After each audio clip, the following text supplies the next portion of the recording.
Good morning guys. Ginamit ko ito kagabi, yung nabili namin.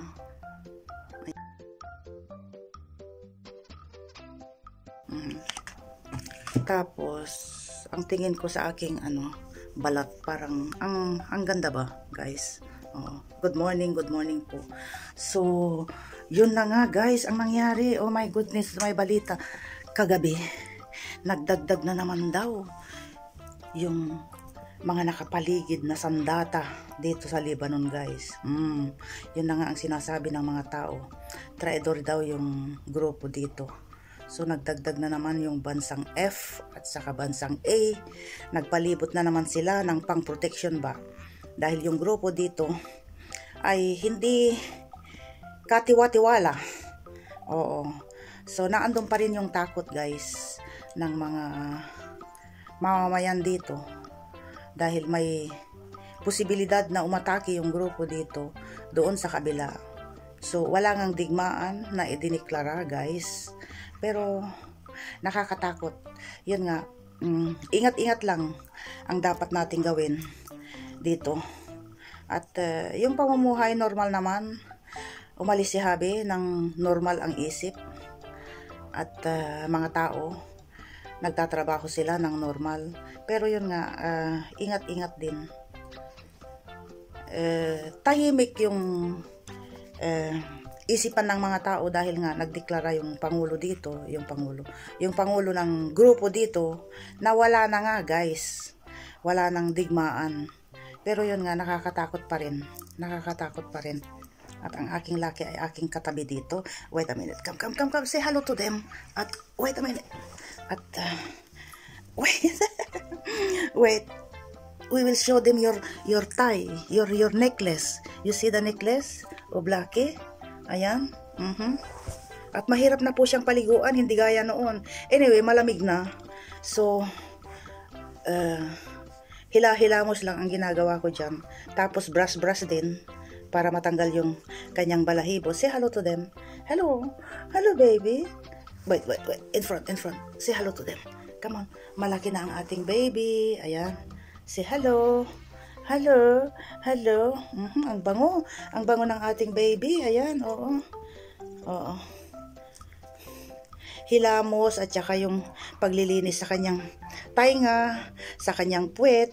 Oo. Dahil malamig na, medyo lumalamig na sa kanya. So, hindi gaya noon na once a week na naliligo ito. Ngayon, once a month na lang. Tapos, yung mga kuko niya, yung mga tainga niya, yung puwit niya, talagang malinis yan, guys. Malinis yung aming baby. Ayan. Yung bed niya, naandito sa tabi ko, kagabi. Pero, nung nakatulog na kami, na nakagising ako ng hating gabi, nasa tabi namin siya, guys. Oo. Say hello. Hello, bebito. So, yan po siya. So, yun ang ating umagang pandangal. Opening pandangal, guys. At, ayan, show my baby. Baba give you food. Baba give you food already. Yes? I love you too. Yala, you will come to help me today? We will go to the kitchen and help me? Yes? You love mommy? I love you too. So, yan na guys. At tayo ay mag-uumpisa na sa ating trabahong bahay. Say hello. Hello.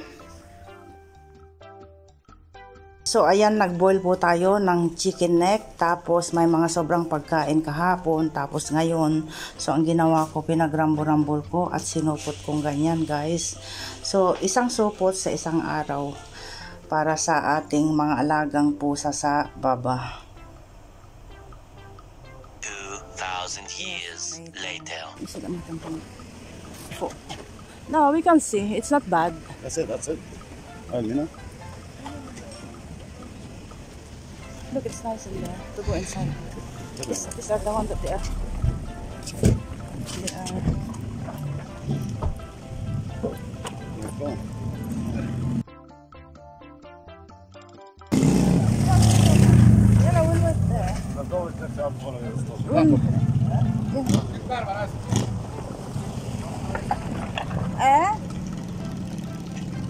يلا we'll wait you.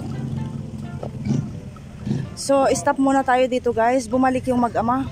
Ayun, nakalimutan ni Habi yung kanyang phone sa sasakyan. So, yun, late na kaming nakatulog kami ni Habi.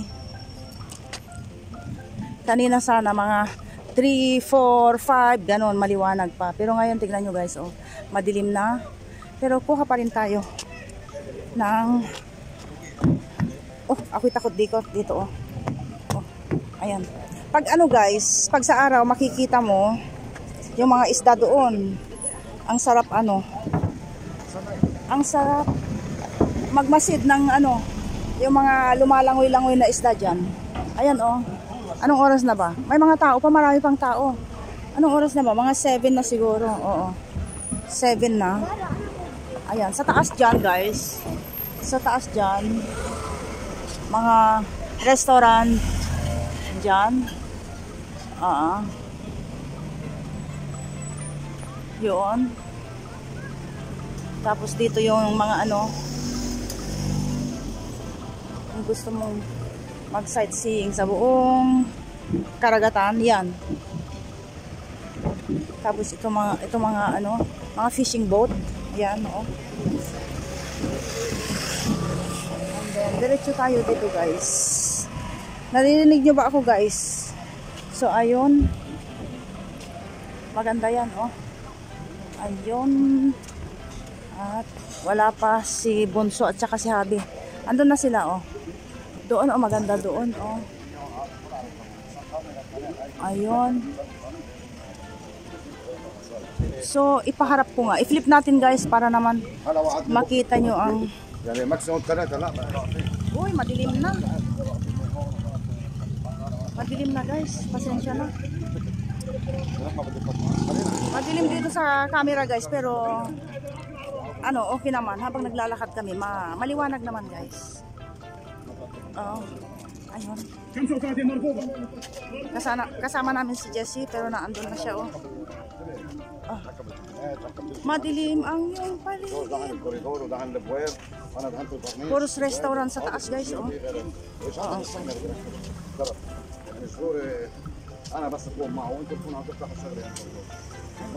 Oh, may pusa. Lucky. Lucky share. بس بدي اخذ منها ما اعطيني ولا منها اساس 25 بدي اجني لوقت الشهر 2 شهر كيف ما بدي افتح له طبعا الناس حدا حقه $40 Ay, kausap na naman yung ating tatay. Trabaho na naman. كيف هلا اذا صار بكره بحكيك بعد الظهر اذا صدق هيدا سيدي may ilaw, may ilaw. في عندك يوم وفي عندك هيداك يوم بدي بينه وبينك So nandito ako guys sa tapat ng ilaw. Maraming tao guys. Pero kahit na ipakita ko naman, hindi nyo naman kita, di ba? May mga love birds doon. Ayun pa, doon. At nakarami na kami ng lakad. Pinawisan na ako. From there, doon sa may mga boat doon. Tapos dumiretso kami dito. Diniretso namin yun guys. Sayang nga, sorry guys. Dahil maganda dito.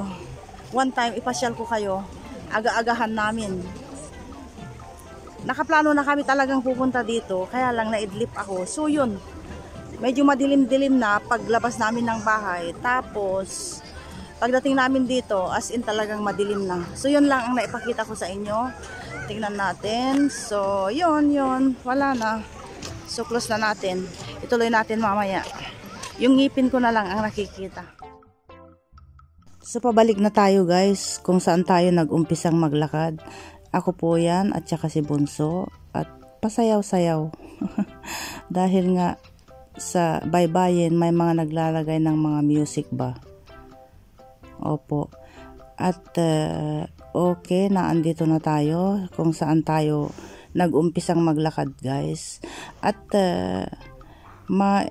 masabi ko lang, ma-share ko lang dahil naisipan ko, napanood ko rin kasi si Zainab Harake na isang famous vlogger sa atin po. Yung tatay niya ay isang Lebanese at nung nakaraang buwan napunta siya sa place na ito. Oo, nagpunta siya dito guys. At karamihang mga sikat na singer, sikat na artista, sikat na vlogger, pag pumupunta po sila dito sa Lebanon, pumupunta po sila dito. Bali, one of the most famous tourist spot dito kasi guys. Oo. Yun nga, sayang nga lang madilim, hindi po natin nakita yung kagandahan ng buong paligid nito. So, yun nga, sabi ko, babawi po ako sa inyo at kami papasyal dito ng maliwanag na maliwanag. At yun nga, dahil hindi nag-enjoy yung dalawa, nag-enjoy naman kami, lalo na ako dahil ako'y pinawisan. So, lilipat po tayo sa kabilang kanto at zigzag po ang daan sa kabilang kanto lang, pero mayroong paikot-ikot dyan at tayo'y nasa daan na, tinatahak natin yung madilim na kapaligiran. At pupunta po tayo sa baybayin at magkakape, magkwentuhan. At hindi po namin kasama si George, bali si Jessie at saka si Bunso lang.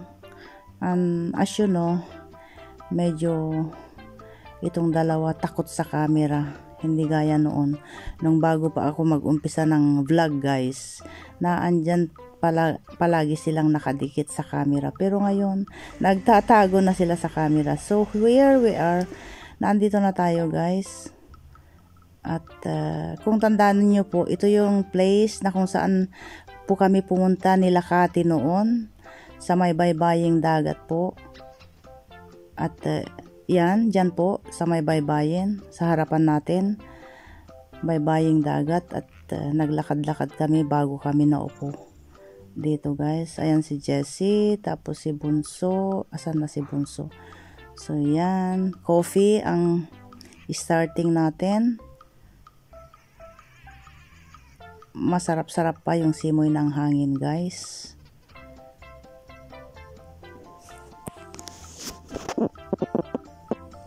Andyan si Bunso, nagdudot-dot, busy ang lahat sa pagdudot-dot.